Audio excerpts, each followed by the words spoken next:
Good afternoon, and welcome to the Way to Wow show, People Making Money. I am your host, Kevin Bemmel, and we're back here on Wednesday, as we are almost every Wednesday. Sometimes we have to skip a particular show, and that's actually going to be the case next week. Next Wednesday, I think it's October 5th, I want to say.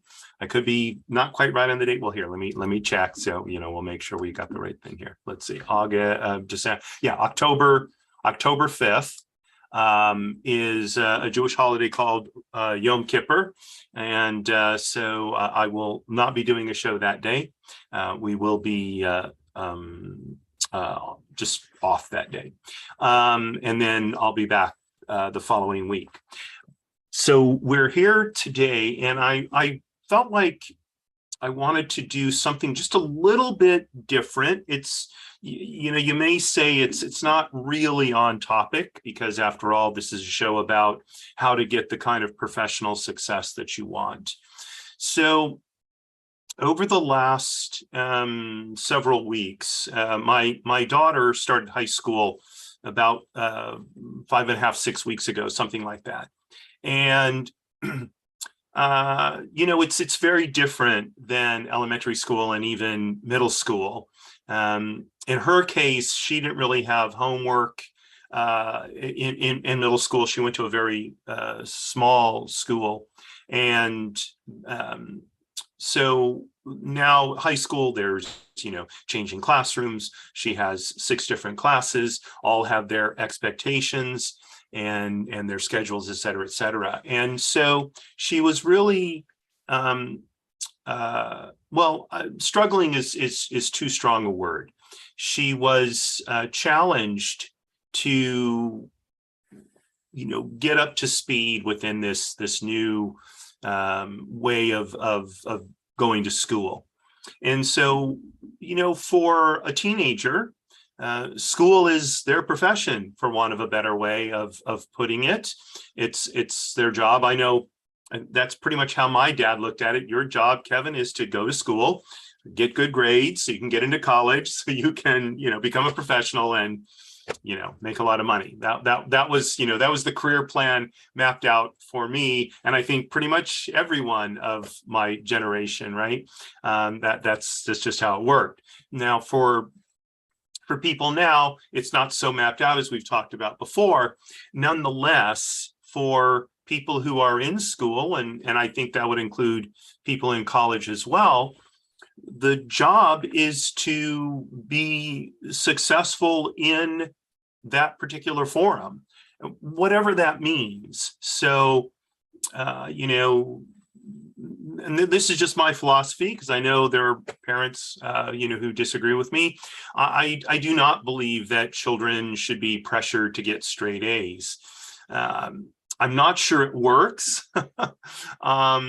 And if it may seem to work, yet oftentimes, especially the teenagers, they feel they're under such pressure, they end up crashing and burning, and it leads to a lot of other issues. It can lead to alcohol and drug abuse. It can lead to just a lot of unhappiness and even worse things. So the standard I set for my daughter in that respect is that she has to do her best. And that can vary from day to day, all right? Even for us, our best varies from day to day. So it's not always a consistent standard. And we had a conversation about that this morning that unfortunately she was not real happy about. But I felt candidly she was letting herself down. I know it appears her goal is not to have to do summer school. So I'm working to support her in that goal. Now, we don't have to do summer school in the professional world, but there are other things like getting fired, right? So I've been having this conversation with her. How can she set herself up for success?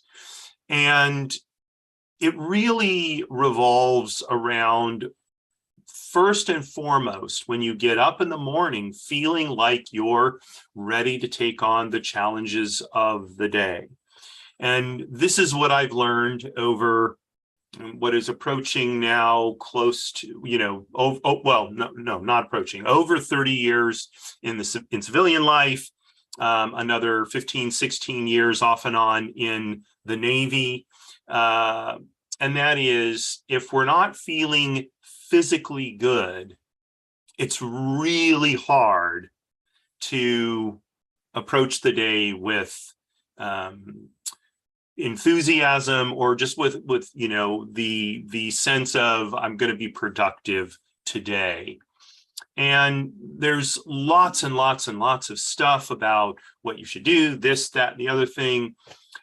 I've boiled it down to 3 things that I focus on a daily basis for my physical health. Okay, now, if I get sick, that happens, right? It's happened to a lot of us the last few years. So, okay, then I have to take a different set of steps, right? But just for day in and day out, there are 3 areas of physical health that I focus on, and they are sleep, diet, and exercise. And as I'm counting these off, I see here's my Oura ring. So those are the 3, and I want to talk about those 3 as they in particular relate to our professional success, so that we can be on a good track with regard to our physical health. And really the key, as I was explaining to my daughter this morning, is where we're weak on certain aspects of a particular problem, or we're just weak in our self-discipline in one particular area. The key is to make certain things a habit. So we just do them essentially without thinking about them. And then if we don't do them, life feels off, it feels strange. And we're like, why do I feel like I'm missing some? Oh, I didn't do whatever it is that I do. Okay, so I'm just going to talk about each one of these 3 again. There's sleep, diet, and exercise, and give you some things to think about. I'll talk about a few resources where you can get some additional information that you can trust. And I think this will, like I said, set us up to be productive. And being consistently productive is for most people, it's what's going to lead us to success. Okay, just every day doing what we need to do, getting it done, being consistently productive. So let's start with sleep. Now, if you knew me, even 10 years ago, let alone 30, 40 years ago, I was the world's worst sleeper, or at least among them. I have never slept well. In fact, before I joined the Navy, there were times when I was in my first business that I would sometimes go for literally weeks without sleeping well. And sometimes I could go for a whole week of basically just insomnia. And I'd be like a basket case. And of course was completely unproductive in work. And I battled this all of my life. Now, back then, I just wasn't serious about my physical health. I mean, I pretended like I was, I exercised, 3 times a week. But I did not at all look into how to sleep better. And indeed, I didn't get serious about the quality of my sleep until I had been in the Navy for many, many years. And I was stationed up with the Air Wing at Point Mugu, and I was friends with the flight surgeon there, and we would see each other on a pretty regular basis. And he'd say, hey, Rabs, how you doing? And I'm like, honestly, I'm really tired. And after a while, he came up to me and he said, every time I ask you how you're doing, you say you're really tired. He said, just how tired are you? I said, honestly, sometimes I feel like I just want to, go to sleep at my desk. And he said, well, we've got to do something about that. And you'll have to excuse me for just a minute. My glasses are driving me insane. I can't see. They're all, I don't know, they got foggy or something here. 1 second. Right. This is great learning here. How to clean glasses in one easy lesson. Okay, let's see if that's better. Good. I'm not foggy. So he examined me, and he did blood tests, and he did this and he did that, and he concluded that one of the things I needed to do was to go see a sleep specialist. And so I did. And the sleep specialist had me fill out these papers and do these, keep a sleep log and some other things. And then he also had me do a sleep test where early one evening, I drove to this, it was basically a lab, I guess is what you call it. And I slept there overnight, and they had me hooked up to all kinds of stuff, and they had me go to sleep, and then they'd wake me up, and then they'd have me go back to sleep. Anyway, it was an interesting experience. I stayed there all night, and the next morning, they sent me home, and then, whatever, a week later, he had the results, and he said, well, you have sleep apnea. And so he put me on a CPAP machine, and it made a tremendous difference in the quality of my sleep. And so that was, for a lot of people, it must be that sleep apnea is one of the most commonly undiagnosed problems for people. I think a lot more people have sleep apnea than we ever thought before. And I'm not a physician, of course, as you know, but I do know when I was in the Navy, quite a number of my shipmates ended up getting diagnosed with sleep apnea. It was, and part of it, I think, is the crazy hours you work when you're, in the military, that kind of thing. I don't know if that contributes to it. All I can say is, if you're not sleeping well, I encourage you to go see a sleep specialist and get it checked out. Lack of sleep or poor sleep correlates with so many bad health outcomes. It can contribute to being overweight or even obese. It can contribute to a range of ailments and diseases. It, of course, just makes life much more difficult because we're dragging through our day. Now, so so again, I encourage you to see a sleep specialist. That's really the best thing you can do. Now, I was joking about my Oura Ring. So maybe, I don't know, a couple of years or so after I started using a sleep PAP machine, I was at a conference and they had a sleep specialist speaking there. And I'm like, I got to go see this. I mean, it's my number one health problem, even though I was basically doing okay with my sleep. And I met a fellow by the name of Dr. Michael Breus. Now, Breus is spelled, by the way, B-R-E-U-S-S. And he's known as the sleep doctor. And aside from everything else, Michael is just one of the greatest human beings I have ever met. And I will say too, he's one of only 186 sleep specialists in the world who have the kind of credentials that he has. He really should call himself, I would argue, the sleep genius. And I went and heard Michael's presentation. It was eye-opening. And afterwards, I talked to Michael and explained to him, what my challenges had been. And he said, look, here's my number, give me a call. We'll do, I'll be happy to help you, kind of thing. And he did. He absolutely did.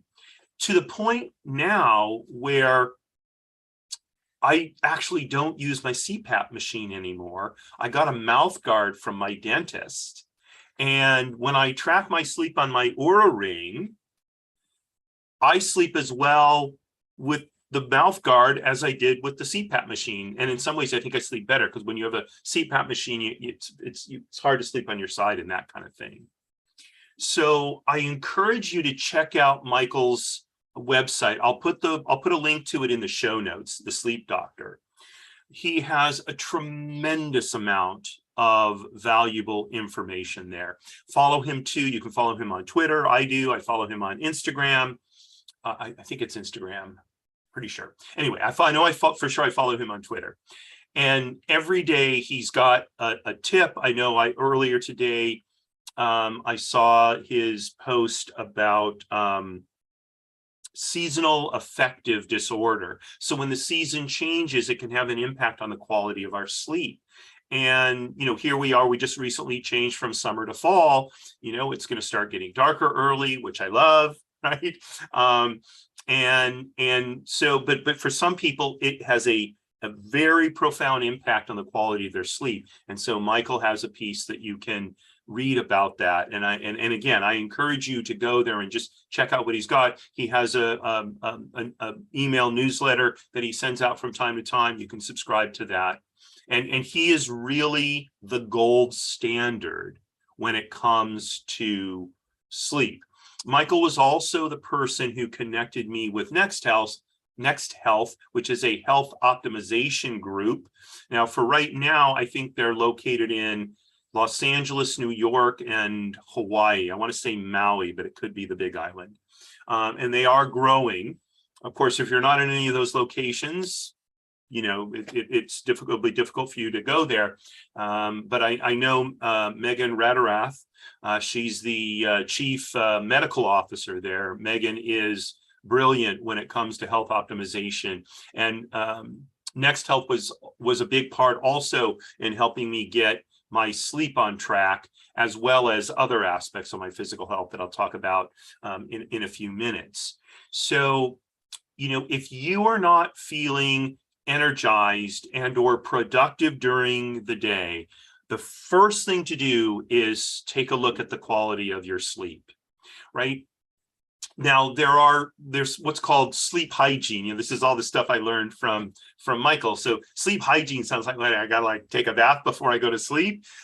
Not really. Sleep hygiene means the conditions in which you're sleeping, right? So one of the things he'll tell you, you'll learn, is you want to sleep in a cool room, generally between about, I think it's 66 and 70 degrees. I know I keep my thermostat. I can't say this because, the LADWP will come and get me, but I keep my thermostat cool in order to sleep better. And it makes a big difference. I don't know about you, but I find it very difficult to sleep when it's hot.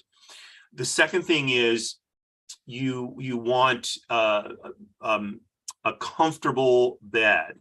Now, I have a duck's bed, and I will tell you, I wanted a duck's bed for literally more than 20 years, and I finally got one a couple of years ago. They are unbelievably comfortable. If you don't know what they are, again, I'll put the link in the show notes. It is a bed. They're made in Sweden, I believe it is, and they are such high quality that parents literally put them in their wills and hand them down to their children because they last so long. They're so well made. They are, of course, expensive, as you might guess. However, I worked out the numbers, and buying a duck's bed, and by the way, I have no interest. I don't own any Duxiana stock or anything like that. This is just the bed that I find terrific. So I'm sorry, and I lost my train of thought.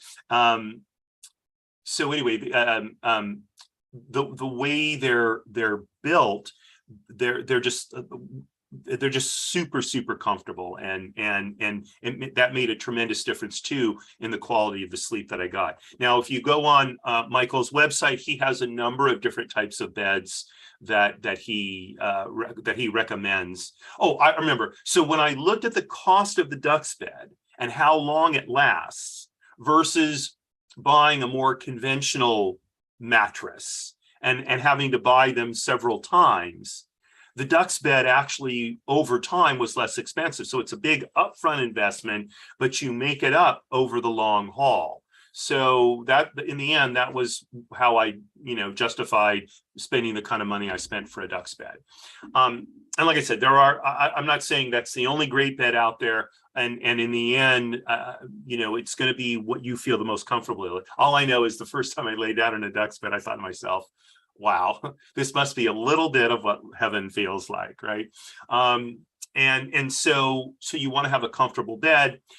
You don't want to drink caffeine close to bedtime. I believe the 2 or 3 hours before bedtime, no caffeine, no alcohol for at least an hour or two before bedtime. People think, you hear about the old, well, to have a nightcap before you go to sleep, a brandy or whatever. See, the problem with that is alcohol is sugar.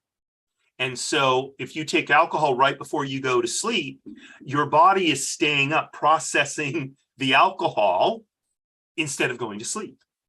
And so although you may fall asleep, your body is working, and so you're not getting as much rest as you might. Right. So that's why it's, a nightcap turns out is not a great thing. On the other hand, things like, herbal teas, these are great to drink. Hot milk it turns out, you always have hot milk before you go to bed. That's true. Although in general, you don't want to drink liquids too close to bedtime, because then your body may wake you up like mine does in the middle of the night. I got to go to the bathroom, right? And so then it interrupts my sleep. So I generally stop eating and drinking at least an hour before bedtime, ideally a couple of hours before bedtime, and then I don't have those problems. So those are the kind of things you want to think about in order to improve your sleep. And I'm spending a lot of time on sleep because I will tell you, we just do not sleep in our society. I don't know how that evolved, but most of us are just not getting enough sleep. So even for, adults, it appears 7 hours is really the minimum amount of sleep we need a night. Oh, the other thing that Michael recommends is you have a set bedtime and a set wake up time, and you keep that consistent all week long, because that sets your internal clock in a way that puts your body in a situation where it's most conducive to sleep well. Right. So I know when we were a kid, it's like, parents will say, it's time to go to bed. So I have my bedtime. My bedtime is 10 o'clock. By 10 o'clock, I have to have everything done, and I'm in bed, ready to go to sleep. Okay. And my wake up time is 6 o'clock. Now, I know for me, if I want to get at least 7 hours of sleep, I have to be in bed for at least 8, because I don't sleep that entire 8 hours. No matter how well I sleep, generally speaking, what's called my sleep efficiency is typically no better than about 90%.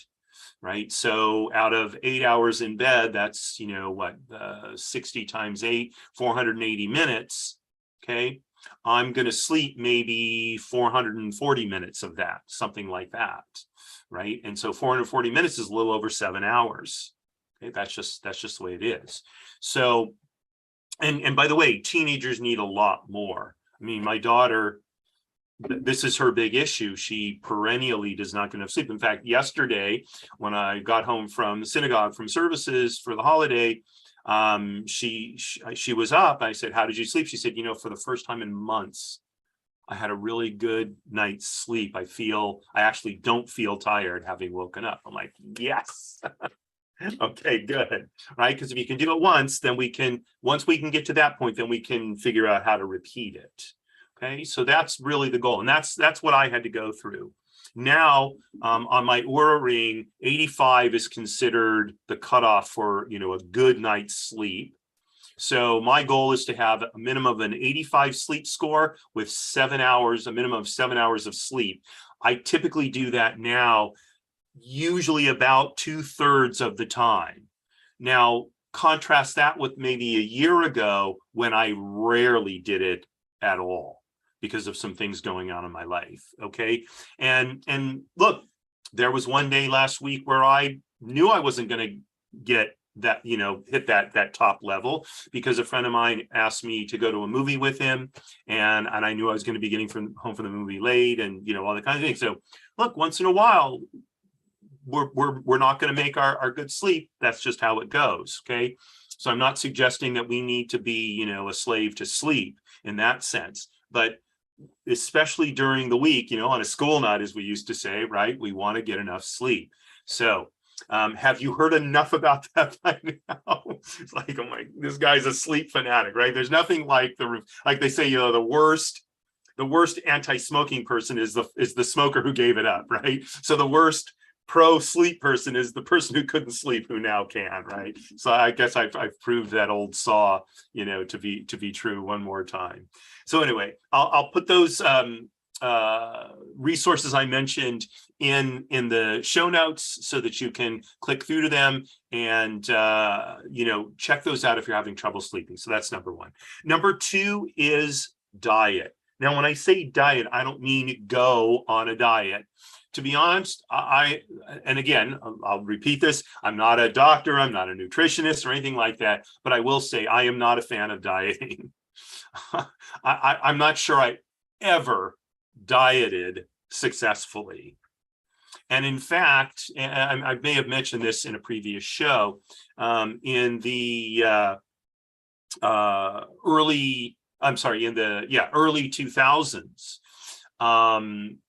right before I decided to join the Navy, my weight had crept up to the low to mid 190s. Now I'm 5'8" tall.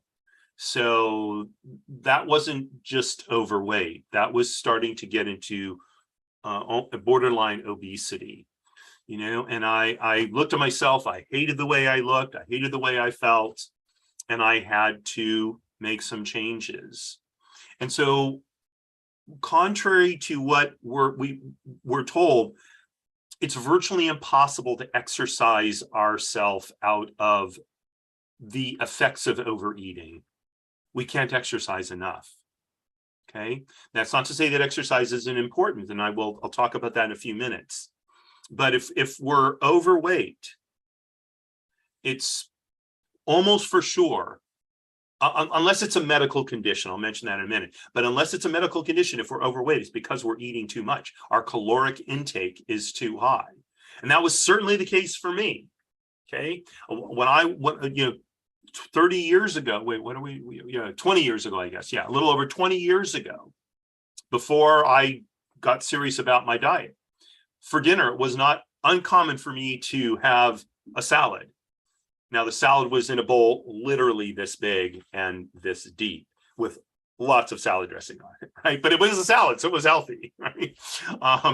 And half a dozen or more sourdough rolls with butter, washed down with maybe, I don't know, a liter of caffeine-free Coca-Cola, okay? And then, a half a pint or more of Haagen-Dazs ice cream for dessert. That was a typical dinner for me. I mean, just thinking about it, the calories were, off the chart. And that was just that one meal. So that didn't include breakfast and anything I ate during the day, right? And so no wonder I was overweight. So when I got serious about my diet, the first thing I did, before I do that, so now there are, of course, conditions, thyroid conditions and such, that make it very difficult to maintain a proper weight, and so that's something you need to deal with your doctor.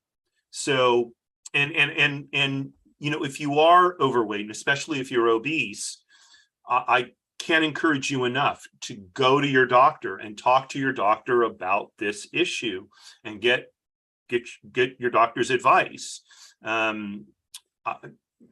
before you do anything, because there are lots of factors that can play into one's ability to be able to lose weight.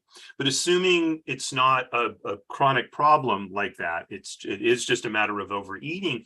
So then it really comes down to controlling our caloric intake and the quality of those calories, right? And so it's got to become a habit.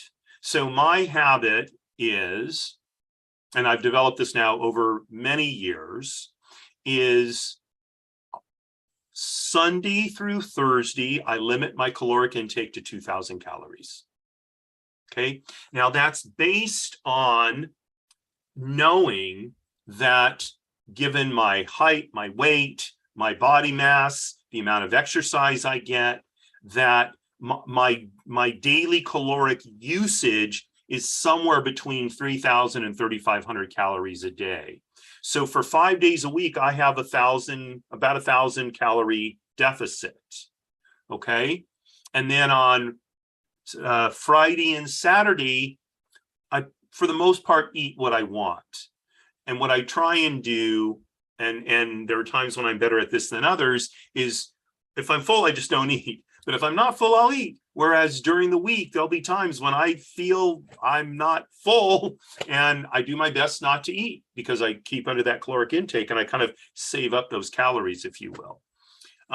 For me, that's what works. Now, that's not a diet. It's a habit I've developed about how many calories I take in. And I focus the bulk of my caloric intake on fruits, vegetables, and protein. Now, I don't eat a lot of meat, either red meat or poultry, frankly, or white meat, I guess. I don't eat pork because I keep kosher. I do eat fish. I love fish. And I eat things like beans, cheese. Don't drink milk really anymore. I eat yogurt, that sort of thing. Cottage cheese. So I do my best to eat a lot of protein-rich foods and a lot of fruits and vegetables, especially fruits and vegetables that are high in fiber. But I don't go crazy. Okay, I think we have to enjoy life a little bit. So at the end of the day, I'm having a highball, blended Scotch whiskey with soda. That's, it helps me relax. It's my reward after being productive all day. And sometimes I'll have a glass of wine or whatever, and I love chocolate. My gosh, do I love chocolate? Chocolate and ice cream, my two biggest weaknesses in the world. And so sometimes I'll have a little bit of chocolate. What I've done is I followed the advice of, I can't remember her name now. She's a world famous chocolate taster. And she says have a little bit of high quality chocolate rather than a lot of low quality chocolate. So that's, over the years, that's what I've worked to do.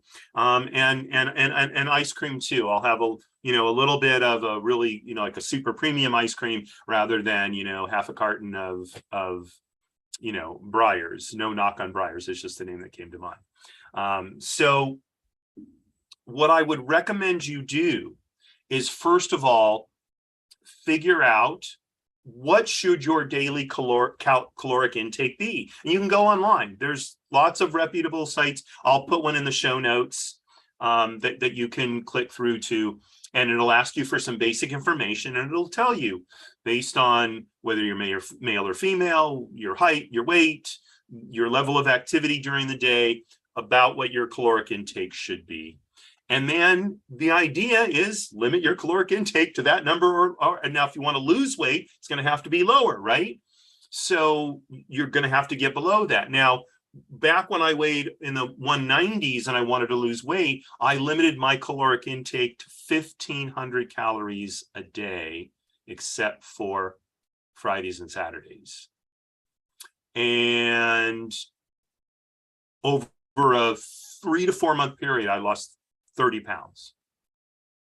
Okay.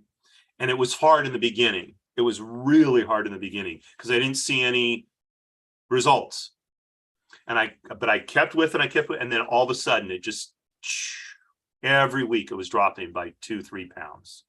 And so and some weeks even more than that, 4 pounds. So over that, it's probably about a 4 month period, I dropped my weight down into the low 160s. Okay. And candidly, now I'm back in the high 160s, around 170.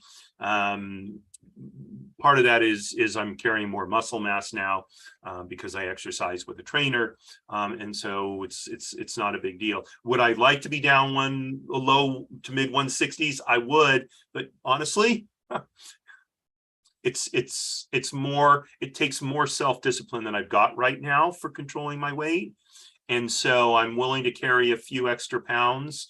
It's not that unhealthy. I'm still within what the height and weight standards should be for me, for someone my age. And so maybe when other things in my life are done with, I'll focus more on that, but for now I'm content where I'm at. And generally speaking, when I get up in the morning, I feel pretty good. I have energy to get me through my day, and I can interact with my daughter, and we have a lot of fun joking around and talking and helping each other and all that kind of stuff. So that's really what makes, for me, that's my goal. And so that's what I do. So I don't have health goals, because once you reach a goal, saying, okay, now what do you do? So I from a friend of mine by the name of Jeffrey Hazlett, and I've talked about this in a previous episode. Jeffrey taught me this concept of conditions of satisfaction. These are levels, if you will, that we want to get to in our life. So with respect to my health, especially my physical health, but really all of the pillars, I have conditions of satisfaction. So one of my conditions of satisfaction, I mentioned about sleep, it was to have a minimum sleep score of 85 and a minimum of 7 hours of sleep a night. That's one. Second one is to keep my caloric intake at 2,000 calories or less Sunday through Thursday. So that's a second one. A third one relates to exercise. Okay, and I'll talk about that in a minute. And I think for some reason I have a fourth one, but I can't remember what it is. But anyway, so these are just, and the nice thing about having what are called conditions of satisfaction is we can habituate them, so that doing them we do it out of habit, right? It's been the holidays, so there's a lot of good food around, right? So honestly, I've not met my caloric intake goal several times in the last couple of weeks, just because of that. It's like, okay, that's how it is. I just have to sort of get back on track, which I've done, and the other thing is, I think we have to be a little bit flexible with ourselves. Now, I do recommend being really strict while you're developing the habit. But once you've developed the habit over several months, so then if you, kind of fall off the wagon, so to speak, a little bit, so just get back on the wagon. Don't beat yourself up. It's not the end of the world, and kind of move on with your day. And like I said, and just get yourself back on track. That's the best way to deal with it. Right. So that's what I can tell you about diet. It's really pretty simple. I mean, you can make it more complex. There's, the keto diet and the Mediterranean diet and the this diet and that. And people tell me, oh, you should never have this. You should never have that. I have a friend who, she only eats, plant-based foods ever. And it's like, oh, I mean, if that's what you want to do, that's fine. I don't, part of that is going to be your particular physiology. Right. And by the way, there are tests that you can take that will tell you what foods are not good for you and what foods are. So for example, when I first went to Next Health, they did this whole huge screening, and some of the things they found I thought were pretty interesting. So for example, they thought that I might be sensitive to certain kinds of nuts like cashews. Oh my gosh, is there a better nut than cashew? Maybe pecans. Okay. And so I stopped eating cashews for a while. And they also said I may be sensitive to milk, lactose. And so I stopped eating that. And over time, I've brought them back into my diet. I don't really see any difference. There were sensitivities, they weren't allergies. In other cases, there are certain things that I'm allergic to, and I don't remember what they are. I think they were things I wasn't eating anyway. So, I must have naturally figured out, these things don't work for me. And so I stopped eating them. So, there are those kinds of things. And if you want to get to that level of detail about your diet, you can. It can be very useful. But in general, if you stick with lots of fruits and vegetables, make sure you're getting good protein. It's okay to have fat. This whole thing about you should never eat fat is not true. It was a huge mistake. All it did was it pushed people into eating ever more sugar in order to feel filled up, because fat helps us feel like we're full. Huge mistake. So it's perfectly fine to eat, full fat yogurt or low fat yogurt. I frankly, I eat low fat cottage cheese because I don't like the full fat. It tastes too, it's too, I don't know, rich a taste for me. On the other hand, I love, full fat ice cream. So I don't know, explain that. I can't. All I'm saying is you don't have to cut all fat out of your diet unless it's for some other reason. You have maybe because your cardiologist has told you or whatever. But just as a general thing, you don't have to worry about that. You don't have to get rid of gluten unless you are gluten intolerant. Now, obviously, if you are, it's a problem. But there's all kinds of people who go gluten-free, but they don't have a problem tolerating gluten. There's no benefit to doing that, I've been told. Okay. So again, a lot of this is going to be individual for you. And so, check it out. Experiment a little bit, see what makes you feel good when, in terms of changing your diet. Okay. I mean, if your diet is, fast food, a lot of soda pop, you're probably going to have to give that up. I'm sorry to say. Once in a while, okay, fine. But that's not an everyday diet. It's just not. Okay. And I'm not slamming the fast food restaurants. Believe me. I love pizza, probably more than most. Okay. I just don't eat it that often, because the reality is it's got a lot of stuff in it it's not healthy to be eating every day. So, okay. So that's just your diet, just real basic things. Figure out what is my caloric intake? What should my daily caloric intake need to be? Get yourself on a plan to stay within that limit. Focus on eating fruits and vegetables, protein, and when you're going to eat carbohydrates, make them as high fiber as possible. You'll be good. And don't go crazy. I think the stress of going crazy in diet offsets whatever marginal benefit you get from being super strict. So, enjoy yourself once in a while. Once a day, maybe, however you want to schedule that. Okay. So that's diet. The last thing is exercise. So we've covered sleep, we've covered diet. Now we're down to exercise. So as I said a few minutes before, you can't exercise your way into losing weight if you're overeating. You just can't.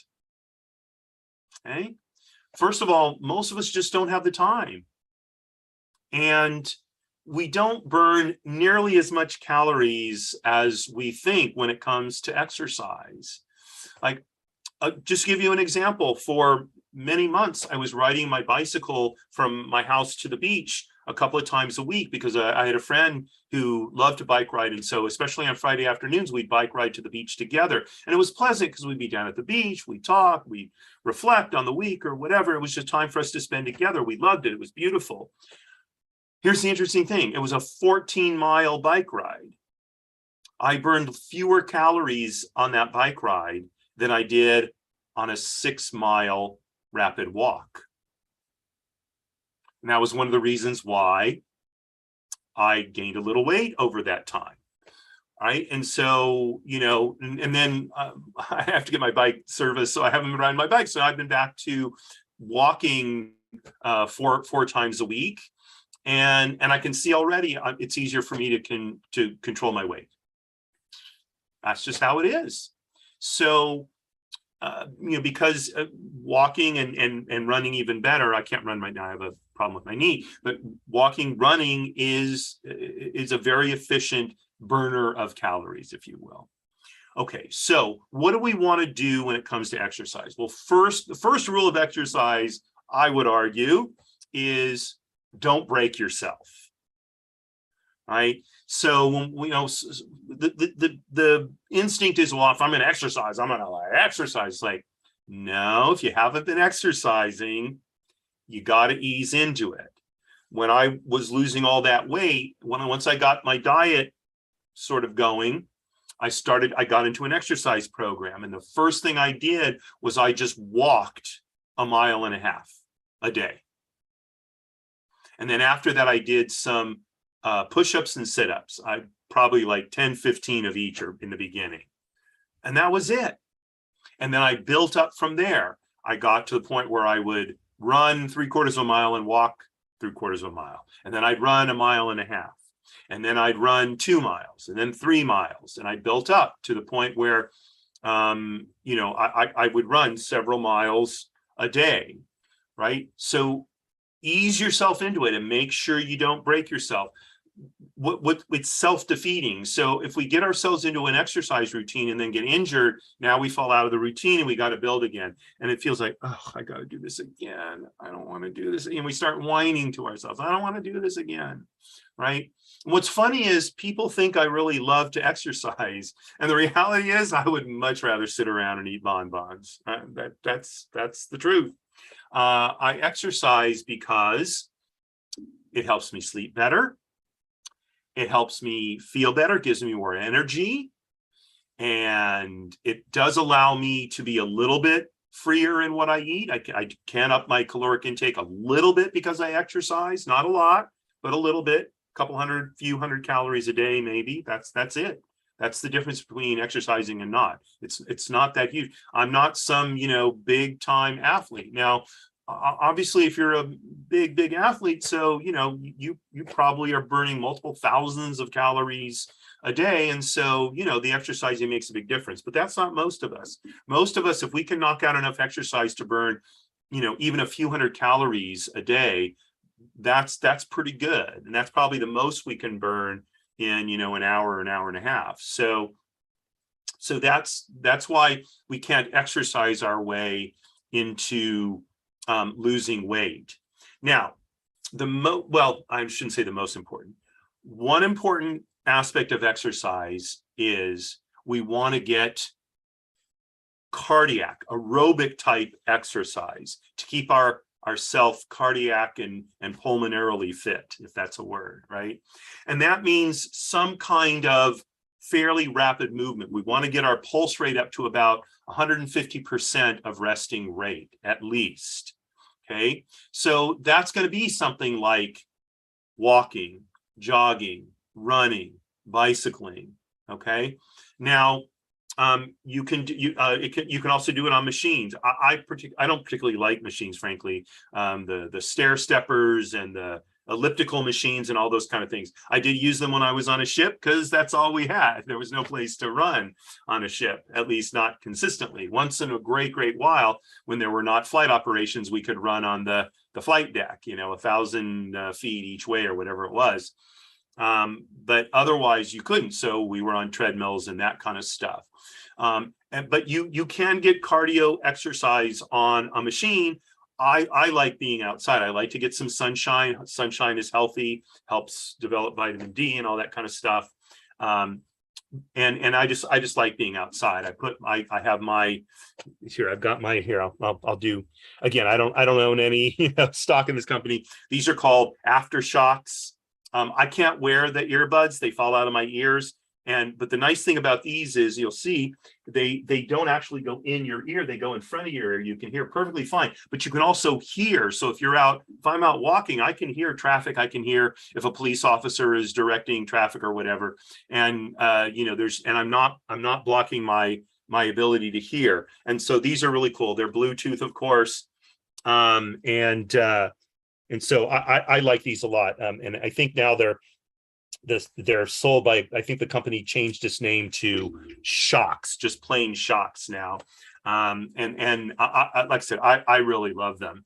They're the best set of headphones I've ever gotten. I'll put a link in the show notes to them as well. Again, I don't get anything for I have no connection to them. It's just a product that I found that I really like.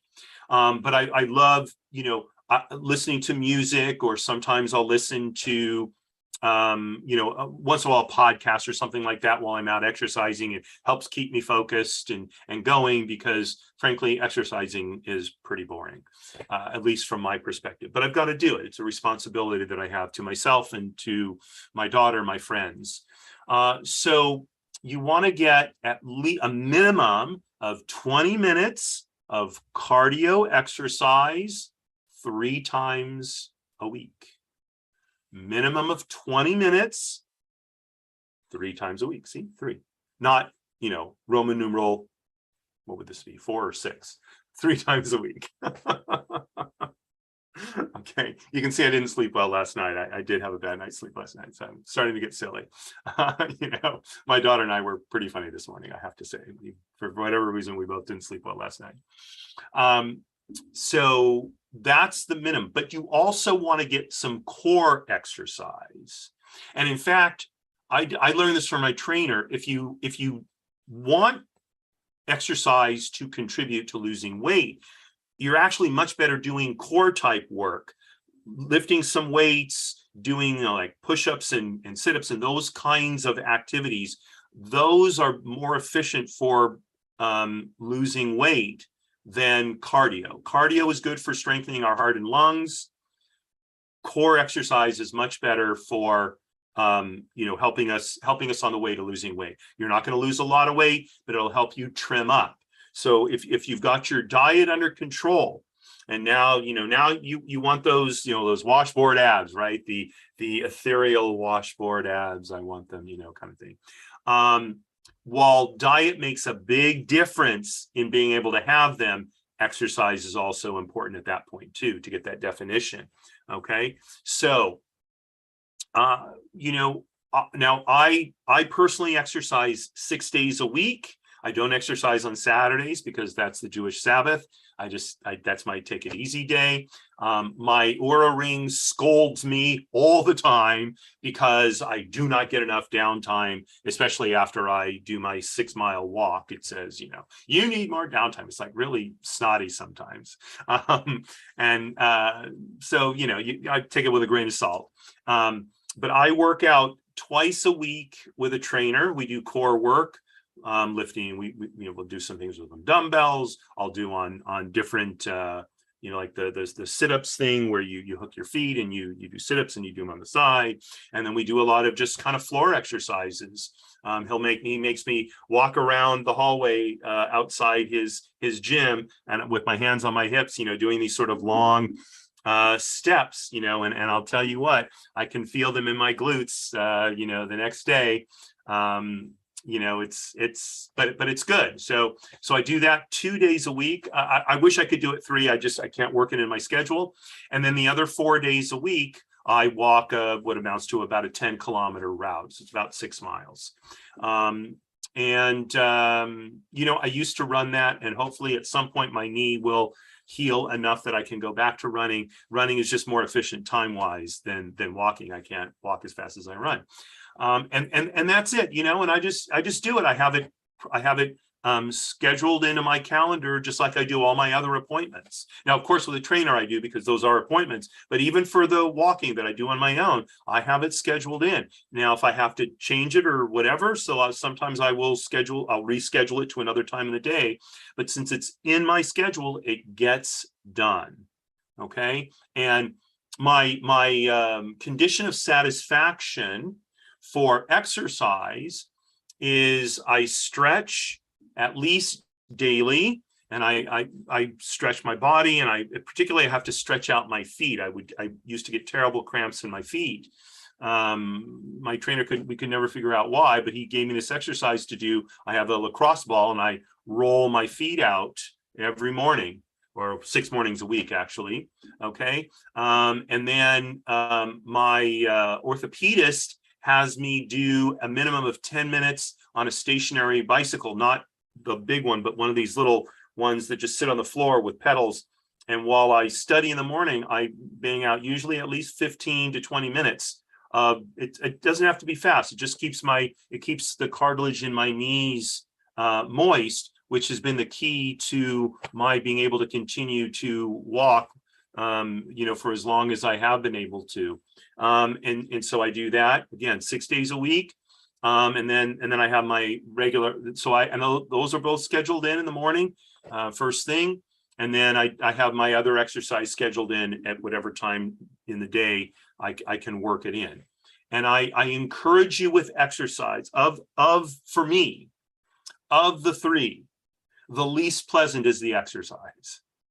Now that I sleep well, I do love going to sleep. It's such a pleasure to just, lay down on my bed and after a long productive day, it's like I feel relaxed. I had my, my dinner, and I came within my, calorie limit, and now I can just lay down and relax with my, mouth guard in, and bang, within usually 3 to 8 minutes, I go to sleep, and most of the time I'll pretty much sleep through the night. I may wake up briefly here and there, but generally speaking, I'm able to sleep through the night. So it's so lovely.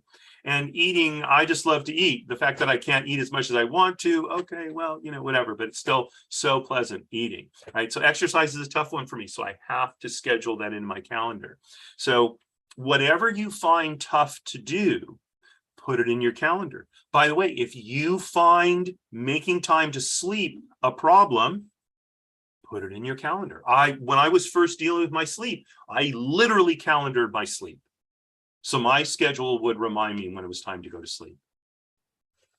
It's what I had to do, okay? Because it was so difficult. And since it was so difficult, I would find myself going, I'm not going to sleep well anyway, so what difference does it make whether I go to bed on time or not? Makes no difference.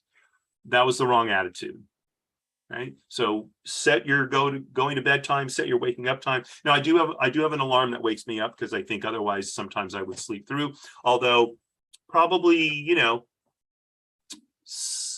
5 or 6, days a week, I'll wake up right before the alarm goes off, and then the alarm will go off and go, oh, okay, time to get out of bed, kind of thing. So calendar these things in, make it a commitment. It's a commitment to you. It's a commitment to your family. It's a commitment to your future. And as the show is about professional success, it is a commitment to your professional success. You cannot perform your best if you're not physically healthy.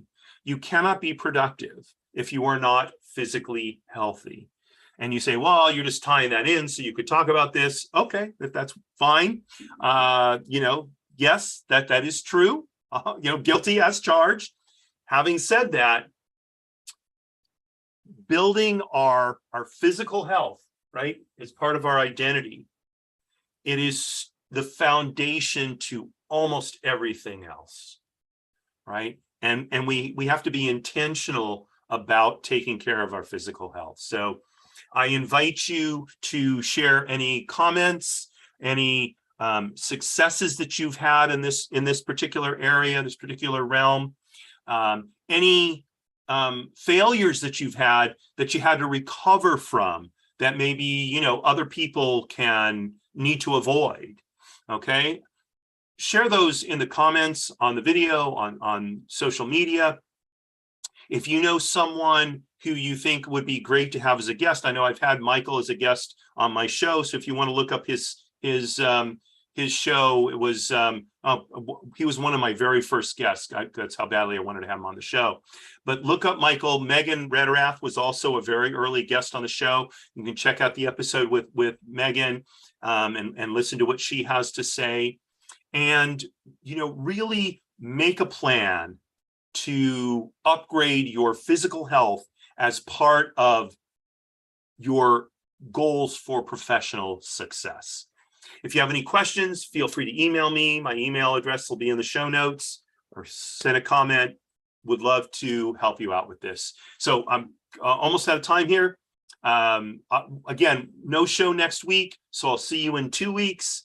For all of my Jewish viewers and listeners, wishing you a Shana Tova, a good year, a good and sweet year, an easy fast on Yom Kippur. And so then it's just for me to say, as I always do in any of my show, for my dear, dear friend up in heaven, Marie, darling, you are still my belle. Love you very much. Thank you all for joining me, and I'll see you in 2 weeks.